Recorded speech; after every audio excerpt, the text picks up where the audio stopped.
8년 전 대통령 탄핵 이후 출범한 새 정부의 초대 경제부총리로 경제를 책임졌습니다. 2%대의 저성장 고착화, 불평등의 심화, 대북관계 악화로 경제 상황은 매우 어려웠습니다. 새 정부는 출범 즉시 11조 원의 추경을 편성하며 신속하게 재정을 투입했고 대외관계 안정을 위한 모든 노력을 기울였습니다.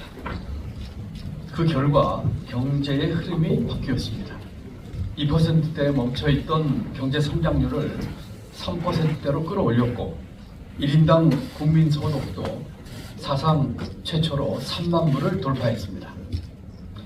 2008년 금융위기 때에는 청와대 경제금융비서관으로 경제위기 극복의 최일선에 있었습니다.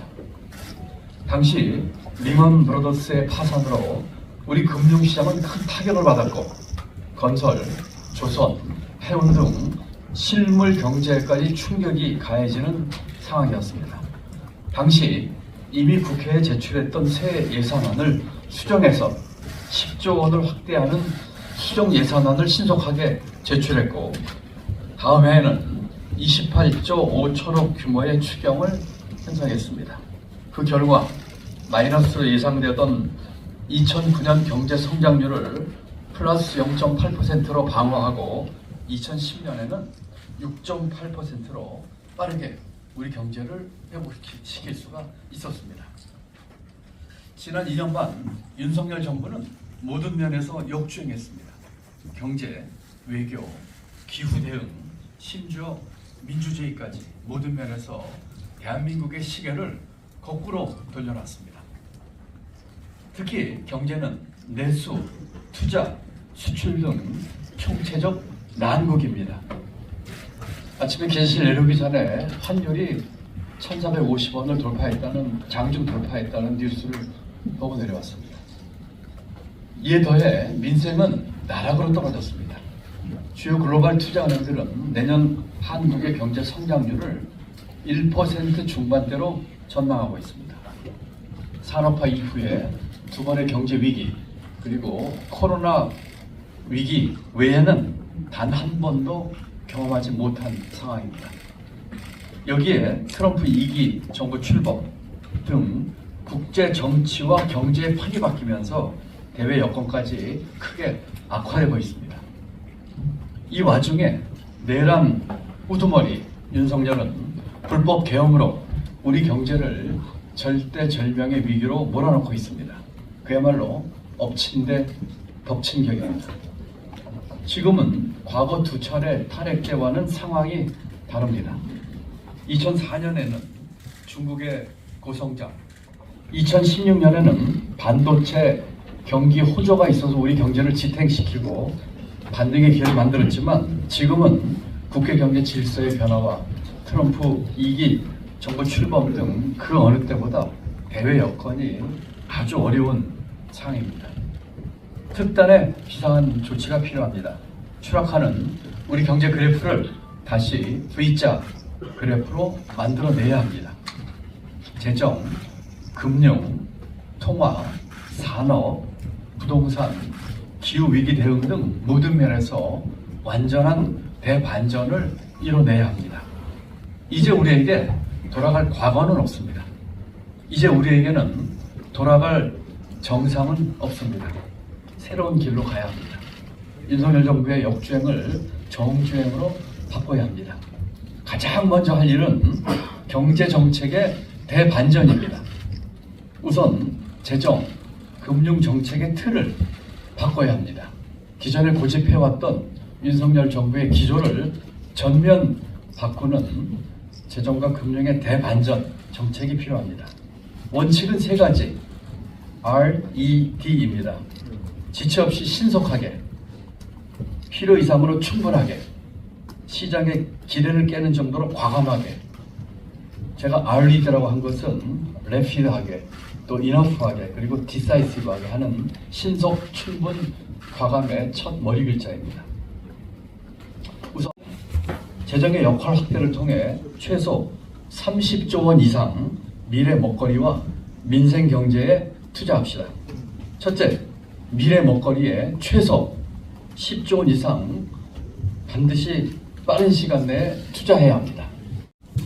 우주항공산업과 양자산업 기반 구축 등에 적극 투자해야 합니다. 세계 모든 나라가 산업정책을 통해 각종 지원을 하고 있습니다. 트럼프 2.0 시대를 대비해 우리도 가장 빠른 시간 내에 최소한 10조 원 이상 과감한 투자를 해야 합니다. 이러한 투자를 통해 5년 내에 글로벌 기술 격차를 해소하고 석 박사급 일자리 2만 개 창출, 수출 100억 달러 증가를 기대할 수 있습니다. 우리 경제에 근간을 새롭게 단지는 모멘텀이 될 것입니다. 둘째, 민생 경제에 최소 10조 원 이상 투자해야 합니다. 소상공인 사업장의 운영비와 인건비 지원, 청년 일자리 혁신에도 최소 10조 원 이상을 빠른 시간 내에 투자해야 합니다. 특히 윤석열 정부 들어 50% 이상 대폭 삭감된 중소기업 모태펀드 출자액을 대폭 확대해야 합니다. 2020년 1조 원대까지 복원시켜서 중소기업 스타트업을 육성해야 합니다. 이와 별도로 민생회복지원금을 즉시 추진합시다. 소득에 따라 취약한 계층의 민생회복지원금을 더 두텁고 촘촘하게 지원해야 합니다.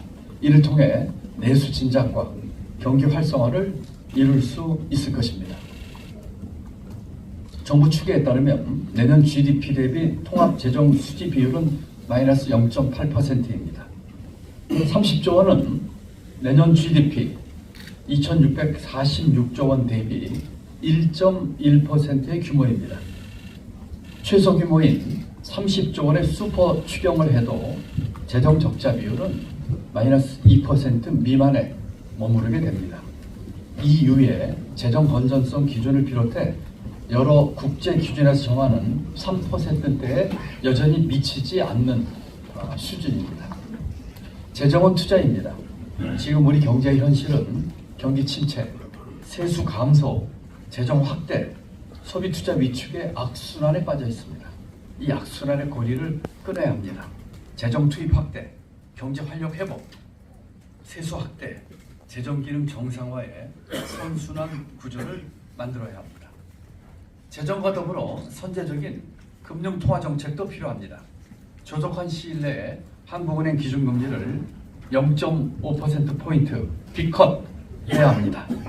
이를 통해 가계와 기업의 부담을 줄이고 내수 진작과 경제 활성화에도 도움을 주도록 해야 합니다.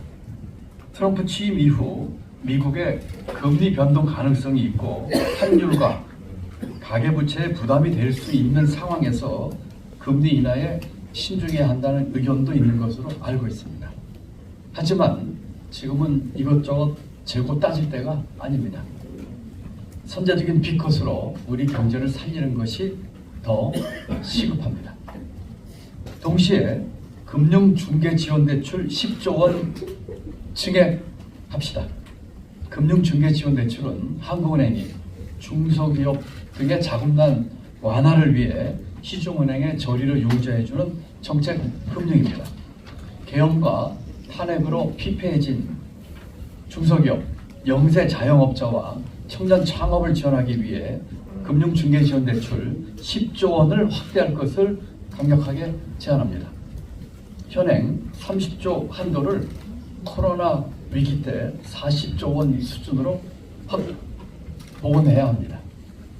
이러한 금융통화 확대 정책은 확대 재정의 선행이 없이는 효과가 없습니다.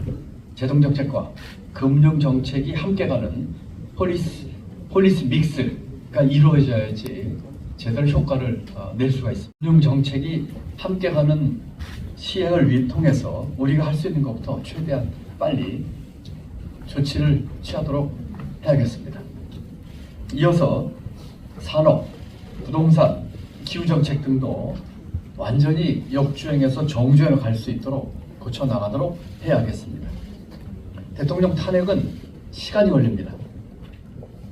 우리 경제와 민생은 그때까지 기다릴 수 없습니다. 하루빨리 경제정책, 특히 재정정책을 탄핵시켜야 합니다. 지금까지의 경제 운영의 틀을 완전히 벗어나야 합니다. 그래야 새로운 길로 갈 수 있습니다. 이것은 국민의 명령입니다. 함께 길을 헤치고 나아가십시다. 감사합니다.